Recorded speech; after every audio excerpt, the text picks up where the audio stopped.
So hello everyone, আমি সৌভিক।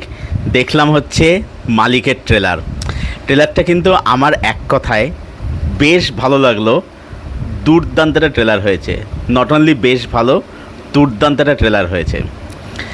এখানে আমরা দেখতে পাচ্ছি যে মালিক অর্থাৎ যে চরিত্রটা এখানে রাজকুমার রাও প্লে করছে, তার জার্নি, সে কীভাবে গ্যাংস্টার হয়ে উঠছে। এবং এখানে হচ্ছে হাইলাইট বললো যেখানে বুমবাদা, মানে সে এত অল্প স্ক্রিন টাইম পেয়েছে ট্রেলারের মধ্যে। কারণ যেটা আমি বুঝতে পারলাম যে তারা রাজকুমারের মধ্যে যে মানে ফেস আপটা হতে চলেছে সিনেমার মধ্যে, সেটা তারা মেকার্সরা লুকিয়ে রাখতে চাইছে। তো সেই কারণেই তাকে বেশি সময় এখানে দেওয়া হয়, তাকে স্ক্রিন টাইম এখানে দেওয়া হয়নি। বাট যেটুকু দেখা গেছে তা এখানে দেখতে বেশ মজাদার লাগছে। আর রাজকুমারের কথা যদি বলতে হয় তো বলবো যে রাজকুমার রাও এই যে স্ত্রী বা এই ধরনের যে বিদ্যা বোবালা ভিডিও, তারপরে এই যে ভুল চুক মাফ, এই যে সিনেমাগুলো করছিল, তো রাজকুমার রাও কিন্তু মানে দুর্ধর্ষ একজন অভিনেতা। তো কোথাও গিয়ে সে এক প্রকার টাইপকাস্ট হয়ে যাচ্ছিল, কিন্তু বহুদিন পরে তাকে কিন্তু আমরা এরকম চরিত্র দেখতে পাচ্ছি। অ্যাকচুয়ালি রাজকুমার কিন্তু প্রথম দিকে কিন্তু সিরিয়াস চরিত্র করতো, সেটা শাহিদ হোক, সিটি লাইটস হোক, ওমেটা হোক, সেগুলো কিন্তু সে করেছে। সেই জন্য দুর্ধর্ষ অ্যাক্টার।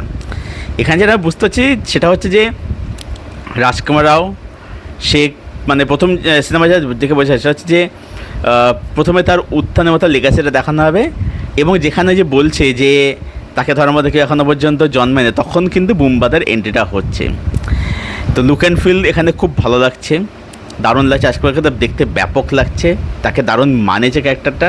এবং যেটা বুঝতে হচ্ছে এখানে যে সেটা হচ্ছে যে আমার যেটা মনে হচ্ছে যে এখানে কিন্তু মেন ভিলেন অ্যান্ট্রেন্স কিন্তু সৌরভ শুক্লাই হতে চলেছে। কারণ সে একজন লোকাল পলিটিশিয়ান, তো কোথাও গিয়ে সে চাইছে না রাজকুমারের একটা উত্থান হোক, সেখানে সে কোথাও গিয়ে বুমবাদাকে আনাচ্ছে, অ্যাপয়েন্ট করা, সেটাই আমার মনে হচ্ছে।